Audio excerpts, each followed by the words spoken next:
whatever your thing. It could be anything. Canva helps you make that thing a thing. Canva is a simple online tool thing. It's a way to design with our magic AI tool things. You can social media your thing, generate images or videos of your thing, make decks for presentations to show your thing. Whatever needs to be done for your thing, Canva can make it an even better and bigger thing. Canva, the thing that makes anything a thing. Listen, all you New Yorkers.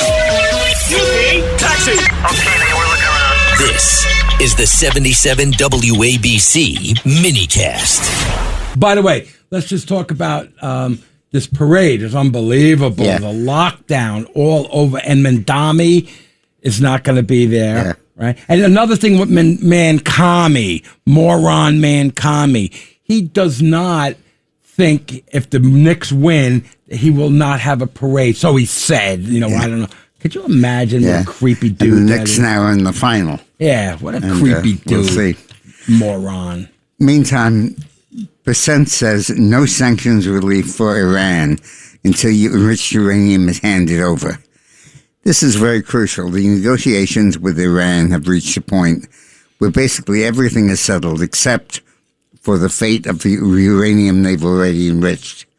And this was a brilliant concept by Trump that we should not be asking them, begging and pleading for them to say, we swear we won't develop a bomb. We don't want to have a bomb. Mm-hmm.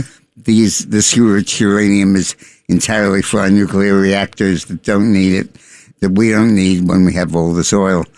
But the point is that Trump is now saying, until you pass over this uranium, we're not making a deal. And the concept of the deal has changed. It is no longer entirely opening the Straits of Hormuz.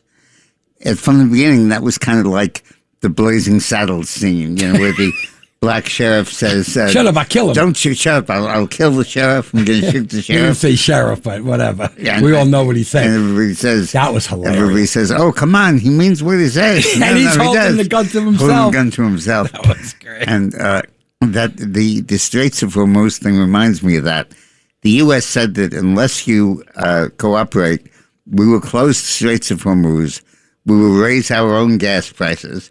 We will create a worldwide shortage of oil, and that will cause pain to Iran, but it also cause pain to us. So now Trump is saying, no, we're going to let the straits be open. We won't let you charge a toll. Mm-hmm. They can be free flow. I'm going to hold down the world flight price of oil. But you're not getting a dime from us of the $24 billion we have in the U.S. of frozen Iranian assets. And the more the embargo continued, it's becoming clear that what Iran wants is the cash. The former president, like Barack Obama, couldn't get that cash to him, could he? Yeah, right. So that it's becoming clear that what they want is the money. And opening the straits is nice. They would like to sell their oil. Mm-hmm. But ultimately what they want is the money. And the reason they want to sell their oil is, of course, money. So now Trump is saying no dust, no dollars.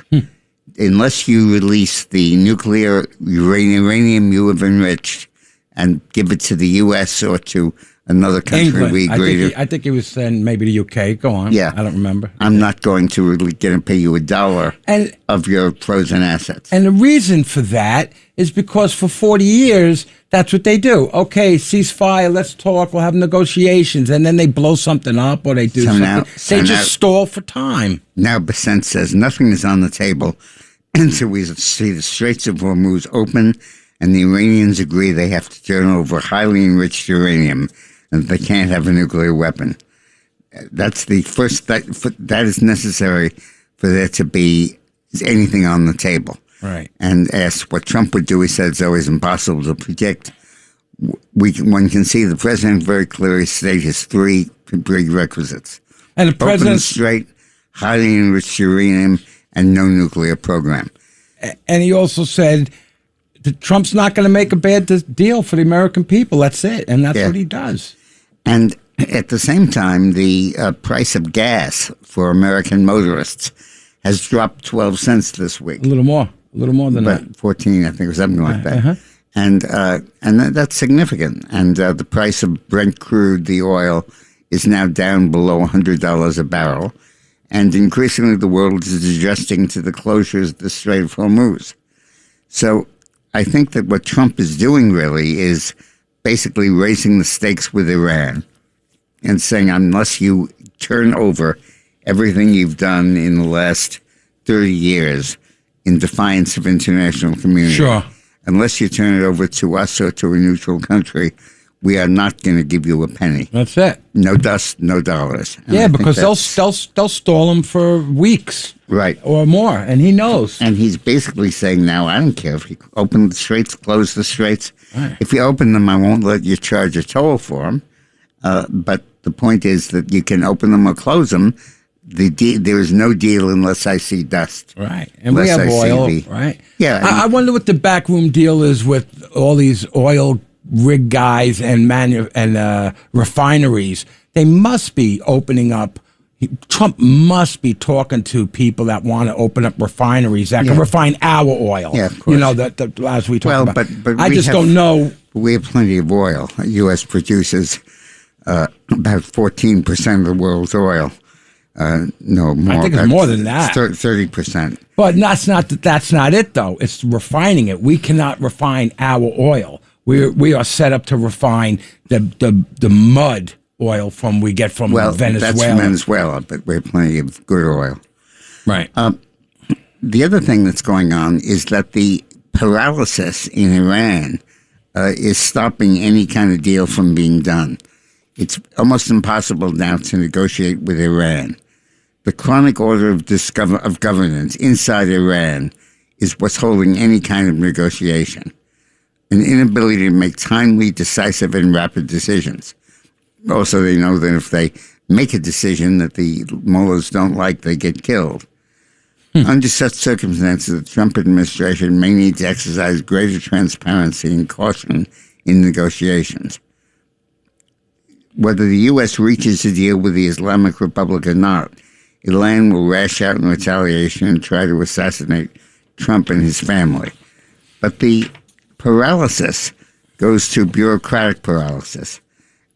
Even simple administrative tasks are mired in delays and contradictory actions. The image of a hesitant and insecure structure is eroding any public confidence. And most importantly, the Supreme Leader's prolonged disappearance fuels rumors that he's either incapacitated or dead amid a tense geopolitical climate. Under such circumstances, the Trump administration may need to exercise greater transparency and negotiations. When the actual chain of command remains uncertain, and even regime-affiliated outlets openly acknowledge the paralysis and fragmented decision-making, vague assurances from Iranian negotiators could produce misunderstandings and will not produce a deal. Did you hear that? I think, I don't know how true this is, that Trump was opened up a bar for the Iranian leaders, and he's giving them shots until they're bombed. Okay. Come on, that was good. Besant says that the Iranian economy is collapsing and more pain is coming. He said that that Iran is absolutely falling apart. Troops are not getting paid. Police are not reporting for work. Karg Island, their refinery, is shut down. The Iranian economy and currency are in free fall. He said that the Iran-Persian Strait authorities joke, and today's Treasury has sanctioned it. We've warned any corporate or state entities against paying tolls or hiding them as aid payments. Forming a wall of steel, the U.S. naval blockade has ensured a record low amount of uranium crude coming in the water. And just recently there was a report that there are 100 million barrels of oil on ships that have been blocked from coming into the straits. So the embargo is working. It's one of the more brilliant anti-war measures you can imagine. Everybody said to Trump, bomb the hell out of him, bomb him back to the Stone Age. And he basically said, it's my pleasure to do that, but every time I bomb them, they just they make do with less. They let their society collapse. They let their economy collapse. What do you think is they going to let everything fall apart? And therefore, the only thing that I'm going to do is I'm not going to give them a dime as their economy is falling apart unless they give me the nuclear dust. Get them in the wallet. But what this does basically is it takes 30 years of U.S. policy, 30 years of mistakes under Obama and under Bush, and basically walks it back and says, you give me the enriched uranium and then go away. But I need that enriched uranium. And putting his eye on that ball is absolutely key. This is not a question of what Iran says or what Iran commits to.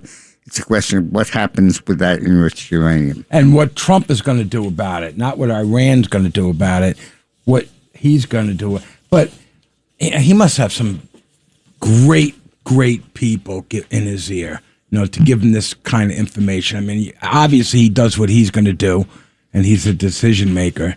But all these years of Obama and all these different administrations that just let these guys get away with everything they've gotten away with. Yeah, and he's not letting that happen. Yeah, but at the start, the United States kept saying, we want you to commit not to have a nuclear weapon. Yeah, sure. And Iran said, we'll commit to no problem. that. Uh-huh. And then they said, we want you to promise you won't have a nuclear weapon. Okay, we promise. I cross my heart and hope to die. Yeah, but in the meantime, enrich. Yeah, no kidding. And now Trump is basically saying, I want that uranium. I want to see it. I want to own it. That's I want to have it. I want to see it. I want it to sit in Fort Knox right next to my gold supply.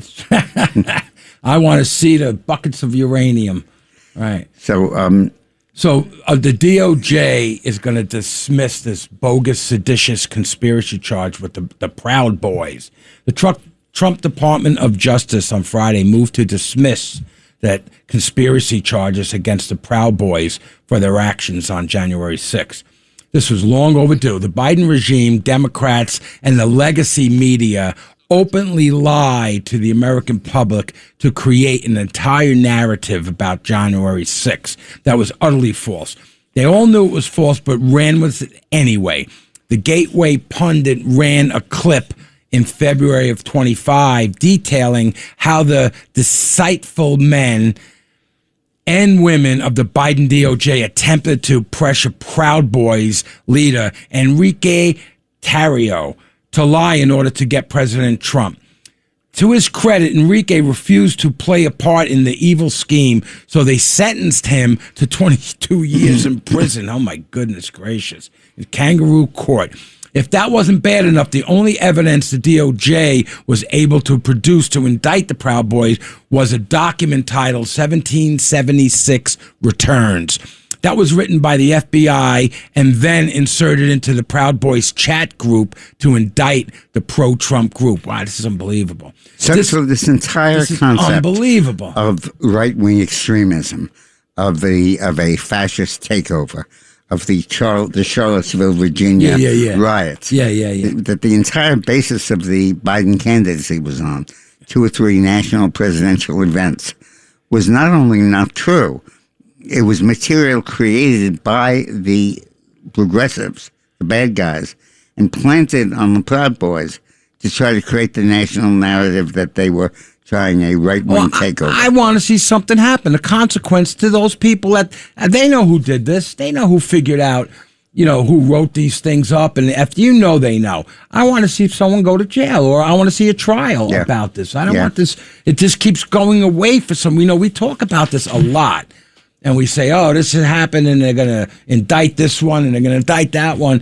But I don't see any trials. I don't see any people in handcuffs. Well, I think you will see Brennan in handcuffs. I hope so. I think you will see trials. But the important point here is that the entire narrative of the Biden campaign, the entire narrative of the Biden presidency, the entire narrative really of the anti-Trump effort, the Trump derangement, is entirely based on a lie. But based on lies. Many lies, not a lie, many lies. The main lie that there's a right-wing conspiracy. Oh, yeah, right. I was talking once to my neighbor in Connecticut, and I said, when you look at all the stuff that they're doing, how can you be opposed to Trump? He said, I'm as worried about right-wing extremism as left-wing extremism. And I said, there is no right-wing extremism. They said, of course there is. There's constantly that. And it's that myth, it's that fear that inspired Biden to give several TV addresses. It was the basis of Biden's campaign. And now it turns out that not only was it a lie, it was a plant. And that this stuff was planted on the right wingers to encourage the notion of a conspiracy. I want to see and then indictments. connect this with the Charlie Kirk assassination. And you see the connection between them. The Dick Morris Show on the Red Apple Podcast Network.